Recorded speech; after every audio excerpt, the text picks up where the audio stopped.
You founded the Women's Global Initiative.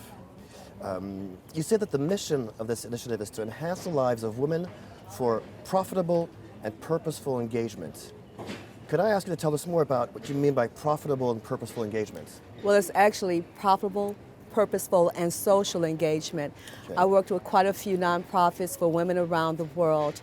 And one thing that I learned from my own history as an African American in welfare, it can only take you so far. So eventually women would have to become entrepreneurs in order to set themselves ahead in the world, because you have to have financing in order to, you have to have something basically to give something. And so we needed the profitability of it, but I want to be purposeful profitability, because you can have some women who could just want to be wealth oriented and forget about the purpose in which their wealth could engage other people. And then the social part of it is that as the delegates that I brought with me today, we're a very social group. Most of the women are humanitarians. They themselves might be involved with nonprofits, but I want to be more social, and that we together collectively as a living organism can have a greater impact on the world with our profits, with our purpose, and then make a social, not for just ourselves, but other women that we meet. According to you, to what extent is women empowerment essential for the development and wealth of societies and nations? You know, I have a mixed relationship by saying women empowerment. We're in an area in the Arab world where there was a great woman named Khadijah. And Khadijah was a very profitable and very wealthy merchant that her imprint went from this region all the way into China. And she met a young man named Muhammad, and her wealth enabled him to be able to have the leisure to communicate with Allah so that he could birth what we now know as the Arab world. So I think that women empowerment, we have always had the power, but we had to excavate it because of the sensitivity, I think, toward men and developing this patriarchal society, because I think they were so afraid of this innate ability for women to do. Because when you go on the continent of Africa, no matter where it is and what country, and even America, when you think of the women who are married to powerful men, whether it's Nelson Mandela, Coretta Scott King, and me with my husband, you know, everybody says, how does it feel to be the wife of such and such and so? And they don't know that we are not the women who behind them, but we really are the throne in which they sit. And it's okay because we're used to coddling babies, no offense.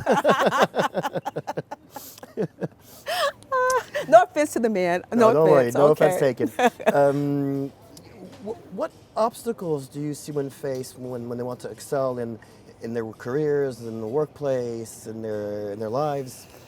Well, I think that sometimes we can be our own worst enemies by buying into our own insecurity. And one thing about Women's Global Initiative is that we try to cradle rather than culture their innate abilities and their business acumen. And so what we allow ourselves to do is not look toward those avenues for growth, whether it's the support or finance or collaboration. We do it ourselves. But of course, it's still in a patriarchal society.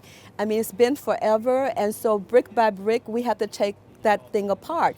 But when you look at the people like Oprah Winfrey, who allows access to income, and we have other individuals who are, for example, Essence Magazine is an African-American women's magazine, and the new owner of the publication decided to do a new Voices, so women are able to pitch and not get $5,000 or $10,000. They're writing $100,000 checks.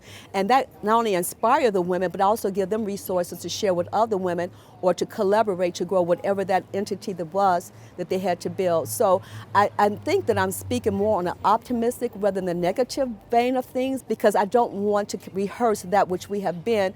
I want to rehearse that which is possible and that is, and to reveal that. Okay, so would it be more about unleashing the potential than about It is empowering? unleashing potential, but you have to have the collaboration. The one fault that patriarchal society have placed on women is creating these little niches where you think you have to be the only one, but you can't grow that way. So the challenge to women is to collaborate and be with one another and to liaison rather than to have a crab barrel mentality. And I think that women are able to do that. I mentor a group of young women in marketing communications. They work for the largest firms, including Ogilvy and Mathers, right? Because it's communications. And what amazed me was that when I came to them and told them how they need to collaborate with one another, and not to have this crab belly, like you climb, but I'm gonna pull you down, they were saying, oh, this is so revelatory. And it almost wounded me, because I'm thinking in this millennial generation that they would have that sort of sisterhood, that sorority, but it's not, because they're also in an area, especially in communications and marketing. It's like being that your MBA is more like an NBA, a National Basketball Association, or a soccer team, that we know there are only certain people who can play the field. And that sort of gives you you buy into a patriarchal yourself as a matriarchal situation, if you understand what I mean. So we have to get beyond that sort of thing. We can't, choose the ways into which we say have harmed us and then imitate that same manner. And I think that is being broken. I mean, when you have people like Michelle Obama come on the scene, who's not just the first lady, but a great lady, and when you, especially in the country of Qatar, when you have the extreme example, an exemplary example of everything that I spoke of with Sheikh Moza, because if she says education is knowledge, and knowledge can then relate to being finance and science. So I think that how she empowers women is that women who are that level, which we see as the examples that I said, are very encouraging, which I think for a lot of women have never had that role model on that level to achieve it. Okay. You've been talking about several countries, Qatar, Haiti. I know you travel the world extensively. Would you say that there's a difference between the context or the challenges faced by women in developing and developed countries? Well, at first we would think so, but here's the difference. When most philanthropic organizations, the larger ones, whether it's the Gates or the Open Society, because of their sense of need to help to have an imprint on the developing world, they seem to get more. So when you go and see once their imprint left, whether it's education or wealth development for women, they have greater access to those, though maybe small funds to us in America, but they're great funds if you're a developing country. The same with education. That same, I think, generosity is not given to America, because even they forget there are pockets in America, whether it's poor farmers, children not having education, food deserts, whether you have to drive 20 miles if you have a car. There's some pockets in America that are developing too. So I see that parallel where we have to be hand in hand and not just think that it's poor Africa. The fact that women don't have the resources is poor governance. This is 2019 and we have to have million women marches. Really?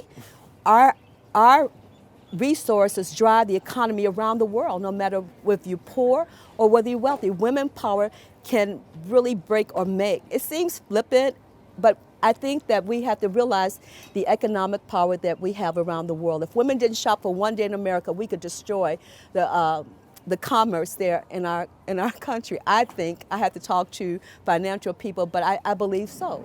What advice would you give to women wanting to take on a more active leadership role in their communities? Just do it. Take that Nike slogan and just do it. Industries, especially fashion and cosmetics, were basically ran by men. But when women realize, hey, I'm the consumer of the product, let me get into the industry, and that afforded them to diverse the industries and the portfolios if they accumulate enough wealth to do so. So I just say, take the Nike slogan, just do it. If you dream it, they said you can achieve it. So I think we need to become more realistic dreamers and believe in the possibility that we can achieve it as well. Can you tell us what your definition of cultural diplomacy is and what you feel is the power of cultural diplomacy? Cultural diplomacy, like sports diplomacy, is a vehicle in which we can engage one another, learn each other's cultures, their worlds, their attitudes, and their own religion based on their terms, not what's given to me by my own government, in a very authentic and a real way that their Weltanschauung, their worldview, a German word, has now expanded, and they no longer see the world through a keyhole, but through an open door. And that's very important to me, because a global citizen that is informed is the best citizen. I have 3 grandchildren, and they say, you're always going around the world. Why is it? I said, because your happiness depends upon that child's happiness in Israel, in Palestine, in the refugee camps, because you will not have peace if they don't have peace, and I want to secure their peace for us all. So that's very important to me.